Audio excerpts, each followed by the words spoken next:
മലയാളത്തിലെ ഏറ്റവും വലിയ റിയാലിറ്റി ഷോയാണ് ബിഗ് ബോസ്. അതിൽ ഏറ്റവും കൂടുതൽ ചർച്ച ചെയ്യപ്പെട്ടത് ബിഗ് ബോസ് മലയാളം സീസൺ 6 തന്നെയാണ്. ഇതുവരെ ബിഗ് ബോസ് മലയാളത്തിൽ 104 മത്സരാർത്ഥികളാണ് പങ്കെടുത്തത്.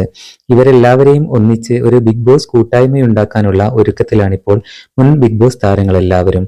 ബിഗ് ബോസ് മലയാളം സീസൺ 1 മുതൽ 6 വരെയുള്ള മത്സരാർത്ഥികളെ ഉൾക്കൊള്ളിച്ചുകൊണ്ട് ബിഗ് ബോസ് ഗാദറിംഗ് എന്ന പരിപാടി സംഘടിപ്പിക്കാനാണ് ഇവർ ശ്രമിച്ചുകൊണ്ടിരിക്കുന്നത്. 104 പേരിൽ 95ഓളം പേർ ഈ പരിപാടിയിൽ പങ്കെടുത്തു. കാസ്റ്റിംഗ് കൗച്ച് പരാമർശത്തിൽ അഖിൽമാരാർക്കെതിരെ ശോഭാ വിശ്വനാഥ് കേസ് കൊടുത്തിരുന്നു. എന്നാൽ എല്ലാ പ്രശ്നങ്ങളും മറന്ന് ഇരുവരും ഈ പ്രോഗ്രാമിൽ പങ്കെടുത്തു. ബിഗ് ബോസ് മലയാളം സീസൺ 6 മത്സരാർത്ഥികളാണ് ഏറ്റവും കൂടുതലായിട്ട് ഈ പ്രോഗ്രാമിൽ പങ്കെടുത്തത്. ഏറ്റവും കുറവ് വന്നത് ബിഗ് ബോസ് മലയാളം സീസൺ 4 നിന്നാണ്. ഗബ്രിയും ജാസ്മിനും പരിപാടിയിൽ സജീവമായി പങ്കെടുത്തിരുന്നു. എന്തായാലും എല്ലാവരും വളരെ ഹാപ്പിയായി പ്രോഗ്രാമിൽ പങ്കെടുത്തു എന്നുള്ളതാണ്. വിരലിലെണ്ണാവുന്ന കുറച്ച് പേർ മാത്രമേ ഈ പ്രോഗ്രാമിൽ പങ്കെടുക്കാതിരുന്നിട്ടുള്ളൂ. വരാത്തവരെല്ലാവരും വീഡിയോ കോൾ ചെയ്തും പരിപാടിയിൽ പാർട്ടിസിപ്പേറ്റ് ചെയ്യാൻ ശ്രമിച്ചിട്ടുണ്ട് എന്നുള്ളതാണ്. പുതിയ അപ്ഡേറ്റുകൾക്ക് ചാനൽ ഒന്ന് സബ്സ്ക്രൈബ് ചെയ്യൂ.